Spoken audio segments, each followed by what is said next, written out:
Hang on, I've got to get a dead fly off the layout. Oh no. So Pete, we've made it to the Vale of Rheidol. Yeah, it's interesting, Dave, when you look at it, because I can still see how we made it, and you know, the process of going through it, and Right. what we did and how we did it. And I have to say, obviously, we've been here all week working on it and getting it up to what we always wanted it to, because we've never had enough time, because you know, we put it up and it, you know, the public are in. Yeah. But I mean, it's interesting. Everybody has their own favourite part of the layout, don't they? Right, I mean, it's yes. like everybody loves Milton Keynes. I love this part. This part to me, if you know, for a model railway fan, this to me is the most interesting, because you've got gradients and you've got tunnels. I mean, I keep looking at Kilsby tunnel. I'm thinking, you know, at one time, see, we can't turn this into a layout anymore because it's part of the big layout. If I want to bring this back to being a standalone layout, we've got to build that section again. So, you know, we've made a rod for our own back, really. But today, you know, I've got to take it off my hat off to the guys. Well, I mean, we've been, you know, constantly here doing bits all week. But the big thing is, Dave, and this is not trying to be, you know, over the top. The technology you've done this week, where you've come, is amazing. What people don't understand is the complexity of what we do on this layout. We've never shouted about it because it was almost one-off. It was almost done on the roof. It worked for the weekend. Yeah. By rewiring the whole thing, this now is it's a model railway, in that all works properly. Right. So the technology to do that has been perfected over the last 3 weeks. It's a long way from what we've had in the past, a long way. Well, the thing on this layout that gets me is, I'm looking at making tracks 2. I haven't seen that for 2 or 3 years. Yeah. And I'm thinking, oh, I forgot about that. I mean, there's a Dalek over there flashing on the track. I forgot we had that. Yeah. That was about 2 or 3 years ago I last saw that. Yeah. I can remember you making the tunnels at the Great Electric Train Show Yeah. 2 years ago. Yeah. And it's amazing how you move on and forget about the things you've done. Should we have a walk around it and you can show us your favourite bits? Well, yeah, this is my favourite bit, to be honest. Okay. You know, you've got the canal here. I've put a boat on. I built that boat for this show. So the swans are going to get run over by the boat. But it's... The one thing I like about this is you can walk up to it and see it in its entirety, which can be a problem. You know what I mean? Yeah. Because you where the rest of the layout you're quite a way away from, or it's, you know, the track's sitting back here, it's right in front of you. You know, we've got this drop down here. Again, nobody's ever done this before, so you know, Dave had to come up with a whole way of dropping the layout to create the banks. So, you know, you look at it now and you think of, you know, all the sort of things we had to do to get away with it. And when we built, you know, the flyover, it's a huge task. It's like 26 feet long, you know. Let's just have a look at that flyover then that we're talking about. We can see where it is. Right. It's all the way down here. So here you get the grading system. So this is where I spent most of the 50 Saturdays, sat on what was a golf course over here. You know, so, and it's always fascinating. It still fascinates me today because, you know, this here is still where the West Coast comes through to go to London. So obviously the Pendolinos, they come through there at 110 miles an hour, which, you know, is amazing. So this here originally was the Market Harbour branch, and it came in here, and this goes to Northampton. This comes up from Northampton. So that side goes into the platform at Rugby. This goes back onto the main line to bypass Rugby. So my favourite engines, the Super Ds, all come with a Colt empties, all went down that line. So I could sit here and put pennies on the line and get them squashed by the Super Ds. So you've got, it's an amazing thing where you've got 100 miles an hour Pendolino going down that way that you know, you can watch. Yeah. And you've got suddenly one bursts out of there, you're not expecting it. So it's, and you've obviously got one at the back you can't see, but when you look down, you realise that to get onto this incline, you're actually starting way down just south of Kilsby Tunnel, you know, because we learned again at the cathedral, I made the drastic mistake of oiling the wheels on the you know, the flats. Oh, I remember that. Like, well, it wouldn't go, whether there was more oil on the track than there was in the North Sea. You know, It wouldn't go up the track. Wouldn't go up the track. So I spent the whole of one Sunday cleaning every wheel, taking all the oil off. But to me, it looked great when you saw 290s pulling, you know, 30, 40 boxes. It's like what you see on the railway. So, you know. So here you go. So you see what I mean? See, it suddenly appears, it shoots down there.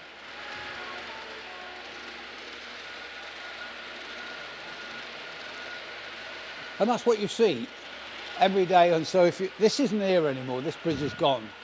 But I put it in because it was such a fond memory for me.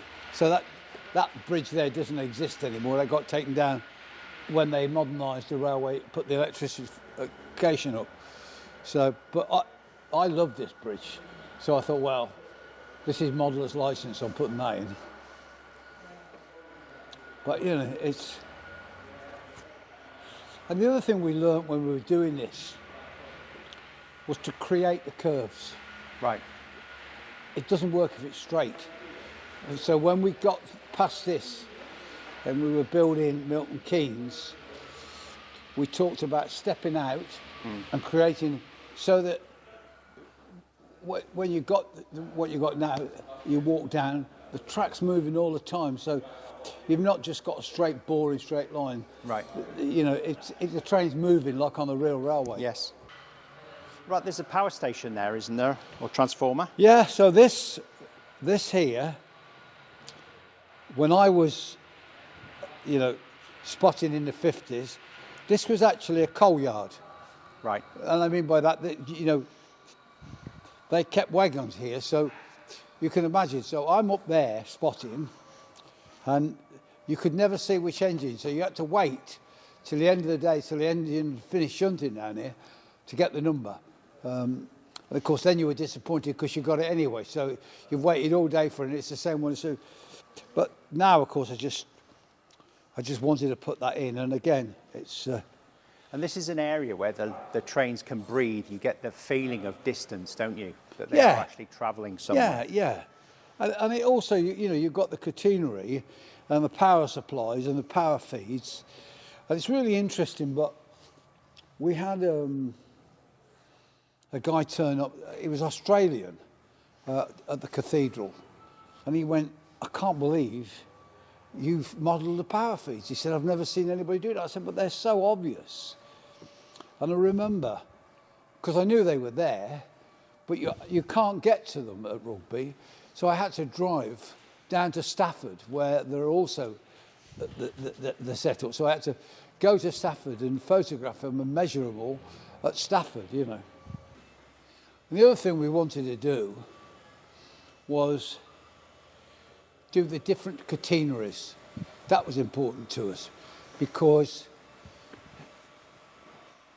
Was it Mark 1 and Mark 2? Well, you've got 60 years of technology here. So you've got these, you've got doubles, you've got cantilevers. So we wanted to reflect the fact that when you're modelling today, you've almost got to model stuff that was built 60 years ago, infrastructure-wise, because that's the way it works. So if we move further down, we come to this. Now, when the railway was modernised back in the late 60s at Rugby, the farmers' bridges and the road bridges had to be taken out because they were too low for the catenary. So these are the modern BR bridges. Right. So you can tell straight away by just the architecture that these were put in for electrification, because the bridges that would have been there before are lower. Okay? So you can't get the cables underneath. So you couldn't get the wire in it. Now you can spot that here. So when you come down to here, you have to remember right now, you have to start thinking like a railwayman. Okay. So BR have replaced these, what would have been small roads. This one isn't actually, it's the A5, but they've replaced them with modern structures. They've hired the bridges. They can't hire the tunnel at Kilsby. Right. That's impossible. So they had to do something different. So they had to build a structure, which again we had to build, where the power feeds were put in on these lines. So to get the height, they put bars in instead of wires, but they fed the power down the side of the tunnel. So Fascinating. Again, it's like, Everything's for a reason, though, isn't it? that's what I'm saying. The whole point is you can't just model without knowing why that is.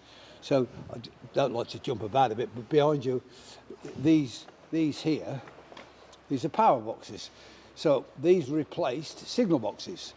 So as the railway modernised, the power boxes took over from the signal boxes.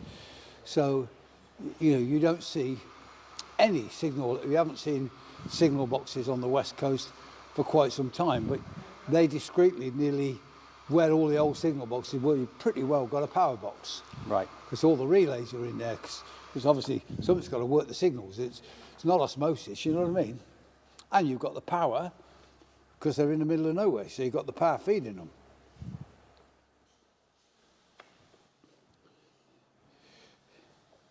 And then Phil's little joke was, we built obviously the portal on the top of Kilsby Tunnel, and he's put a photograph inside of the track, so when you look down you can see the track underneath. This of course is the road up to the M1. There's a smaller tunnel. I must paint that at some point, I realise it. So what we've had to do to make this work, okay, so you've got Kilsby Tunnel one side, right? Yep. But when you come out the other side, you come out of Stowe Tunnel.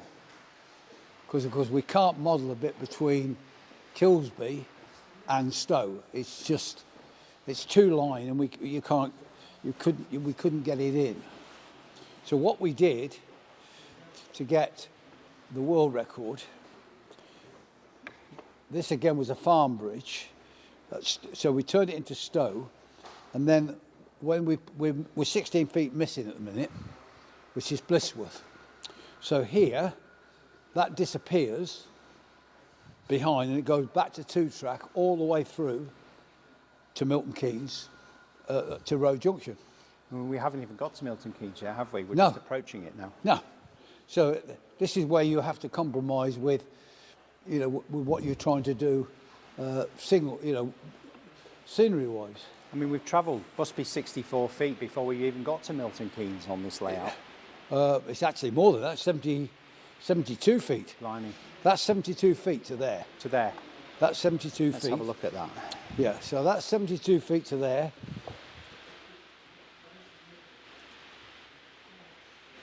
So we've come this far.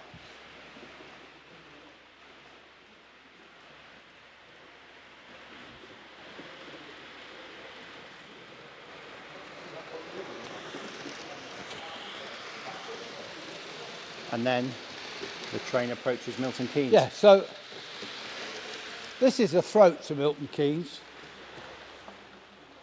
which is 80 foot. That's 80 foot from the Great Central Girder Bridge.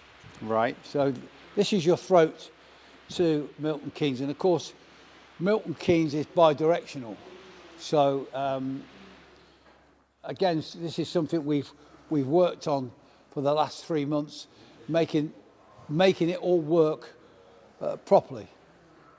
But as I say, the technology is, you can buy it now that you couldn't before, because it was all, you know, Too specialised, I suppose. yeah. Now you can, you know, if you want to create this, you can do it. Before you had to build it yourself, which was way beyond me. I couldn't have done it. I mean, I look at Milton Keynes and I remember the buildings going up, and I'm thinking, there's a lot of architecture in there, and Yeah. And we've even got somewhere on there a Superman as well, haven't we? On the top, yeah. Now, what's the relevance of Superman then? The Superman film was made here. Right. Superman 4 was filmed at Milton Keynes, which is why we picked the station. So it's absolutely legit to have it there. Oh, yeah. Superman 4.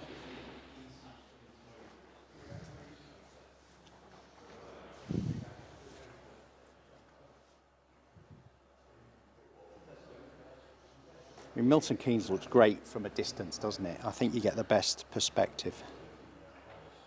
Yeah, I think, yeah, and I know a lot of people see Milton Keynes as their favourite. I think it's great, but my favourite is, and the reason it's not as, I guess, railway as Milton Keynes is Watford. Right. See, Watford's narrower because, you know, you haven't got all the bi-directional lines here. I mean, Yes. here you've got So we've got 6 lines here. 6 lines here. You've only got 4 at Watford. I noticed we've got display boards, advertising boards down there as well, Yeah. and they're actually running adverts. Yeah. So green and blue, which are the slow lines, are going to operate as normal. So there's going to be 2 or 3 people operating a green or blue line. Cat is going to be oversight in the fiddle yard because it's so big. This is Cat here, wave Cat, right? So she's going to be out on the inside and making sure that stuff is going okay. Stuff will derail. We just need to get on it quickly so it doesn't hold up and stop the entertainment on this side. So on the inside, for the moment, Alex and Benedict, wave. Okay, so everything's colour coordinated, so they are going to serve the red and yellow outside line. So they are going to bring trains to the corners, and then a public operator is going to pick it up, drive the train with a member of the public down to this end, pick up their next train from the opposite person and go back, making a shuttle backwards and forwards. Sounds a bit complicated. We did it last night with 40 cadets. It worked really well. So we think it works. So Alex and Benedict are going to serve the outside public yellow and red. And those 2 lines are these lines here. There. So on the inside, operating green and blue, we're going to have Graham, Morgan, Ian and Josh.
start driving.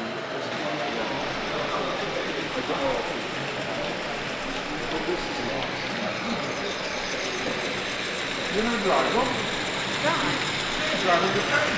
Oh, good, yeah. You know the bike, huh? Yeah. You drive on them, you both of them, no? Right, 2 and 3. Ready? Back around this area, the middle one just got up, and you come back, we'll put you up. And look at the smiling faces of the people driving it. It says it all, doesn't it?